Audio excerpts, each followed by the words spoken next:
కొంత ఆలస్యం అయిపోతే మనోళ్ళు ఆ పక్క ఈ పక్క ఊళ్ళు తిరుగుతుంటారు. రోడ్ల మీద ఎవరు కనబడతలేరు కండువా కప్పుకొని.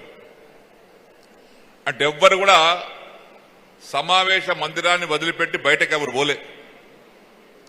అంటే అంత జిద్దుగా ఉన్నారు.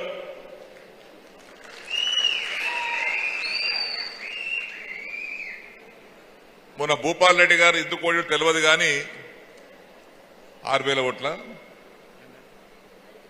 ఎన్ని ఓట్ల తేడా? 6,000 తేడా. 3,000 అటు ఇటు అయిపోతే ఫలితాలు తారుమారైతుండే. అది జరిగిపోయింది. మనం ఓడిపోయినాం. ప్రభుత్వం కొత్త ప్రభుత్వం వచ్చింది. మీరందరూ కష్టపడ్డారు. కొంత ఎక్కడో తేడా వచ్చింది. మీలో రాలే తేడా. మీరు కష్టపడేది కష్టపడ్డారు. కానీ ప్రజలు 10 ఏళ్లు కేసీఆర్ గారు ముఖ్యమంత్రి ఉన్నాడు కదా. కాంగ్రెస్ పార్టీ వారు కూడా కొన్ని హామీలు ఇస్తున్నారు కదా. కేసీఆర్ కంటే ఎక్కువ ఇస్తామని హామీలు ఇస్తున్నారు కదా. ఒకసారి చూద్దామని ప్రజలు నమ్మి మోసపోయారు. కేసీఆర్ తప్పు చేసిండని ఓడించలే. కేసీఆర్ కంటే రేవంత్ రెడ్డి చాలా పెద్ద పెద్దగా మాట్లాడుతున్నాడు. ఆయన వస్తే ఇంకా కొద్దిగా ఎక్కువ చేస్తాడేమని నమ్మి ప్రజలు మోసపోయింది. ఇప్పుడు జరిగిందేంటి? మనమేం చెప్పాల్సిన అవసరం లేదు. రేవంత్ రెడ్డి గారి మాటలు వింటే 100 రోజుల లోపట, ప్రభుత్వం వచ్చినటువంటి 100 రోజుల లోపట మేము ఇచ్చినటువంటి హామీలన్నీ అమలు చేస్తామని మాటిచ్చాడు. అందులో 6 గ్యారంటీలు, 13 హామీలు ప్రజలు నమ్మారు. ఎక్కువ తేడా కూడా లేదు. మనం ఓడినటువంటి స్థానాలు 14 స్థానాలు ఉన్నాయి. 6,000 లోపే 14 ఉన్నాయి. 39 గెలిచినాం. కొద్దిగా మెజార్టీ మనకు వాళ్లకు ఓట్ల లెక్క ఎంత అంటే 92 లక్షల ఓట్లు వాళ్ళకు వచ్చినాయి. 87,50,000 ఓట్లు మనకు వచ్చినాయి. పెద్ద తేడా లేదు. 1.8% తేడా. 2% కూడా తేడా లేదు. 2% కూడా లేదు. అయినా ప్రభుత్వం వారికి అధికారం వచ్చింది, మనం దిగిపోయినాం. మీరు పరిపాలించండి, కానీ ప్రజలకు మోసం చేయకండి. ఒక్కటి అడుగుతున్నాను రేవంత్ రెడ్డి గారికి, మీ అందరికి కూడా. రైతు బంధు ఇస్తామన్నాడు, 15,000 ఇచ్చిండా? రుణమాఫీ చేస్తామన్నాడు, చేసిండా? 24 గంటల కరెంట్ ఇస్తానని ఇస్తుండా? కౌలు రైతులకు 15,000 రూపాయలు ఎకరానికి ఇస్తానని ఇచ్చిండా? రైతు కూలీలకు 12,000 ఇస్తానని ఇచ్చిండా?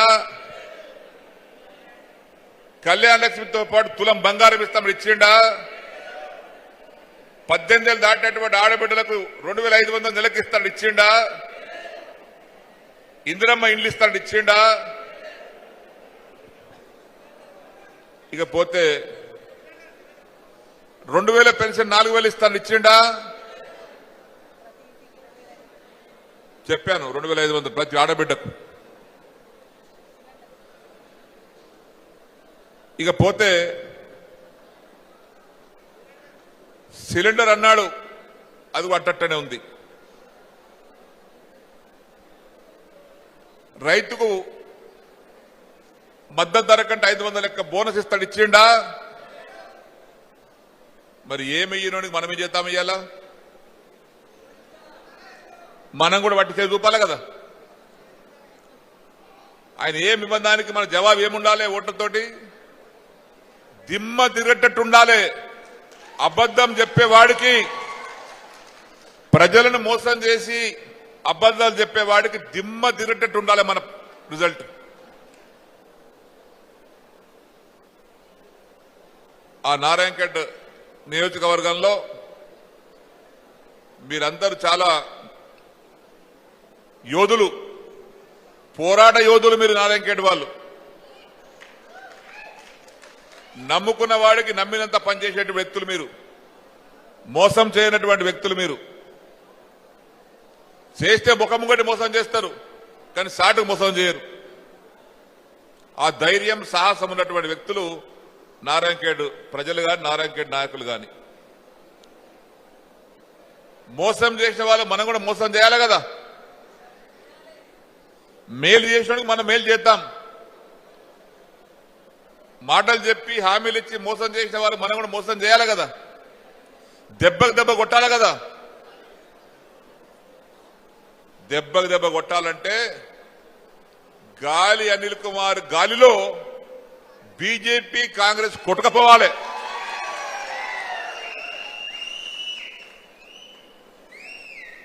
ఇప్పుడు ఇద్దరం కలిసి పోయొచ్చినాం.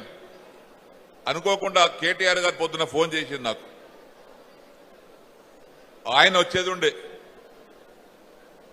అనుకోకుండా కేసీఆర్ గారి దగ్గర ఏదో పని ఉంది, అర్జెంటుగా మీటింగ్ ఉందని చెప్తే నాకు ఫోన్ చేసి, అంకుల్ మీరు పోయిరండి, నాకు కొంచెం ఇక్కడ ఎమర్జెన్సీ వర్క్ ఉందని చెప్తే, నా ప్లాన్ ప్రకారంగా నేను మా ఊరు దగ్గర వెంకటాపూర్ తాండా ఉంటుంది, సేవలాల్ జయంతి, సేవలాల్ గుడి వార్షికోత్సవం ఉంది. వల్ల 20 ఏళ్ళు అయింది గుడి కట్టే. ప్రతి సంవత్సరం పోతా నేను. ఆడ ప్రోగ్రాం చేసుకొని ఇక్కడికి 2 గంటలు వచ్చే ప్రోగ్రాం నాకు.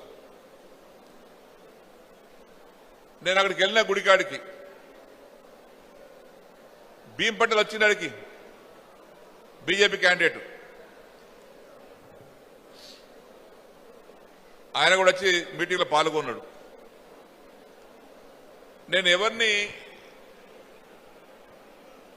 క్రిటిసైజ్ చేయదలుచుకోలేదు. ఒకటి అడుగుతున్నాను భీమ్ పటేల్ గారికి, ఇక్కడ ఉన్నటువంటి బీజేపీ నాయకులకు. బీజేపీ భీమ్ పటేల్ గారు ఎక్కడికి వెళ్ళిపోయిండు? మన దగ్గరికి వెళ్ళిపోయిండు.